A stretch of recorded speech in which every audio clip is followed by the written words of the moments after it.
Bonjour, bonjour, bienvenue à toutes et à tous sur Cocotte TV, nouvelle vidéo de présentation aujourd'hui avec le tout nouveau boîtier Bitfenix, le Enzo. Un boîtier qui se veut accessible car proposé à 85 euros. Pour autant, on a un châssis moderne, du RGB sur la face avant et du verre trempé sur le côté gauche. On vous propose de le découvrir, c'est tout de suite, c'est maintenant. Voilà donc devant ce Enzo et on commence avec les tech specs comme toujours.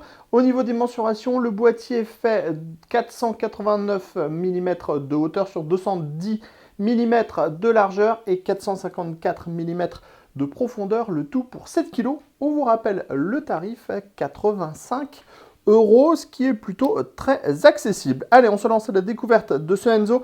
Tout d'abord avec la face avant qui est intégralement en plastique, qui propose un logo Bitfenix dans le bas. Et on voit ici qu'on a des petits dispositifs transparents. C'est en fait ici qu'on va avoir 4 bandes RGB qui vous permettront donc de personnaliser la face avant comme vous le voulez. Sur cette face avant, on va également retrouver ici deux petites tirettes qui vous permettront tout simplement d'accéder au filtre du boîtier. Ce sera donc facile de nettoyer les filtres et donc de retirer toute la poussière. Si l'on continue sur le premier côté, on va découvrir un panneau en verre trempé, 4 mm d'épaisseur avec des petits biseaux. Et juste derrière le panneau en verre trempé, on le voit par transparence, on a une mousse, ce qui fait que la vitre repose sur quelque chose qui limitera toutes les vibrations. On remarque ici également la présence d'un filtre à destination de l'alimentation et qui est accessible depuis l'extérieur. Plutôt une bonne idée. On continue maintenant à l'arrière. À l'arrière, on a un schéma classique de boîtier avec ici un ventilateur en 120 mm RGB avec une hauteur ajustable sur 2 cm, un emplacement pour la plaque IO-Shield de la carte mère, 7 slots d'extension avec des caches ajourées. Le montage des vis est classique et se fait par l'arrière. Il faudra soulever la petite platine.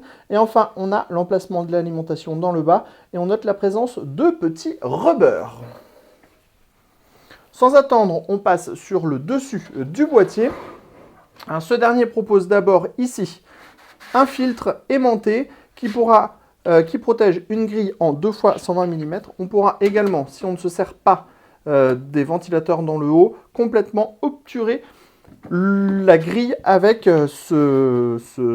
cet évent en plastique. À l'avant, on trouve deux ports USB 3.0, tout le dispositif pour mettre en route le boîtier, faire le reset et gérer le RGB. Enfin, on a les diodes d'activité et les entrées-sorties audio. On n'oublie pas de vous parler du dessous du boîtier. On va retrouver les carénages qui se poursuivent jusqu'en bas, ce qui est plutôt bien, ça donne une belle harmonie à l'ensemble. Et on remarque ici la présence d'un filtre au niveau de l'alimentation, comme on vous l'a déjà montré tout à l'heure. On découvre maintenant le châssis de ce Enzo, c'est plutôt classique et moderne avec un accès backplate, des passages dans le haut, des passages sur le côté avec un cache en caoutchouc et enfin un cache alimentation et un cage HDD avec des petits passages pour les petits câbles. Donc à ce niveau-là, pas de souci. Si on se reporte à l'avant du boîtier, on va trouver ici le nécessaire pour installer 2 ventilateurs en 120 mm ou 2 ventilateurs en 140 mm. Bitfenix annonce une compatibilité maximum en 280 mm pour le radiateur de water cooling dans la partie avant. On a également un grand passage ici pour permettre le passage de radiateurs un peu plus gros. Alors, au niveau du 240 mm, on le voit, ça passe sans aucun problème. On a largement de quoi faire. Et en 360 mm, hauteur qui n'est pas annoncée par Bitfenix, on voit que ça passera aussi très facilement. Aucun problème à ce niveau-là, grâce au passage qui est présent à l'avant. Si on se reporte justement à l'avant, on remarque ici des trous de fixation. Ça vous permettra d'installer à cet endroit 2 SSD. Alors, soit devant, soit derrière, à vous de voir. Mais la plupart du temps, les emplacements qui sont ici sont pour montrer les SSD. Dans le bas, on l'a déjà dit, on a le panneau, le cache alimentation. Ici, on va trouver le ventilateur RGB, les 7 slots d'extension, l'emplacement de la plaque IO-Shield. Et enfin, dans le haut, on a ici 2 emplacements en 120 mm. Alors, au niveau de la compatibilité du radiateur de water cooling, on voit qu'en 120 mm, en 240 mm, on n'aura aucun souci pour le placer à l'intérieur. On passe maintenant à l'arrière du châssis.